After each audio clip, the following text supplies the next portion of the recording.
છોટાઉદેપુરમાં paper લીકના મુદ્દે કોંગ્રેસનું જોરદાર વિરોધ પ્રદર્શન. સુખરામ રાઠવા સહિત 5 કાર્યકરો ડિટેન થયા છે. શહેરમાં પેપર લીક મુદ્દે યુવા વિદ્યાર્થીઓ સાથે થયેલા અન્યાયના વિરોધમાં કોંગ્રેસ દ્વારા જોરદાર વિરોધ પ્રદર્શન કરવામાં આવ્યું હતું. કોંગ્રેસના કાર્યકરોએ શહેરમાં સૂત્રોચ્ચાર સાથે રેલી કાઢી સરકાર વિરુદ્ધ આક્રોશ વ્યક્ત કર્યો હતો. વિરોધના દરમિયાન પ્રધાનમંત્રી વિરુદ્ધ સૂત્રોચ્ચાર કરવામાં આવ્યા હતા અને ત્યારબાદ પ્રધાનમંત્રીનું પુતળું દહન કરવાનો પ્રયાસ કરવામાં આવતા પોલીસ તાત્કાલિક હરકતમાં આવી હતી. આ દરમિયાન પૂર્વ વિરોધ પક્ષના નેતા સુખરામ રાઠવા, કોંગ્રેસ આગેવાન અર્જુનભાઈ રાઠવા સહિત મોટી સંખ્યામાં કોંગ્રેસના કાર્યકરો વિરોધ પ્રદર્શનમાં જોડાયા હતા. પુતળું દહન કરવાનો પ્રયાસ અને વિરોધ પ્રદર્શન દરમિયાન પોલીસે સુખરામ રાઠવા સહિત અન્ય 4 કોંગ્રેસ કાર્યકરોને ડિટેન કરી કાયદો અને વ્યવસ્થા જાળવવા માટે કાર્યવાહી હાથ ધરી હતી. અત્યારે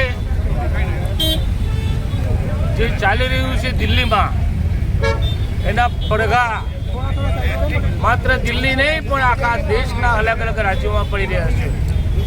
એના ભાગરૂપે છોટા ઉદેપુર આદિવાસી વિસ્તારમાં પણ કોંગ્રેસ સમિતિ દ્વારા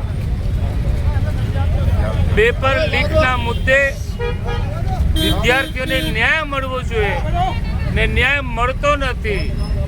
અધૂરામાં પૂરું વિદ્યાર્થીઓ પોતાની માંગણી લઈને દિલ્હી જ્યારે પ્રોટેસ્ટ કરી રહ્યા છે ત્યારે તેમને બેરહમીપૂર્વક માર માર્યો છે.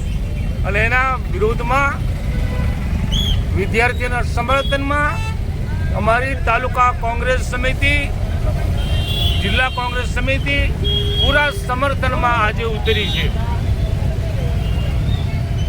ખેડૂતોનો ખેતી પાક બચાવવો અઘરો હતો, મેઘરાજાની મેર થઈ એટલે ખેડૂતો પણ જોડાવાના હતા, પણ વરસાદને કારણે અહીં સુધી આવી શક્યા નથી.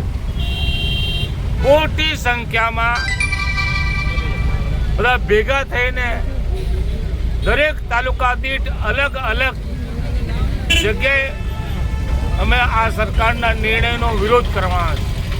અને જ્યાં જ્યાં પેપર લીક થયા છે એવા સ્થળે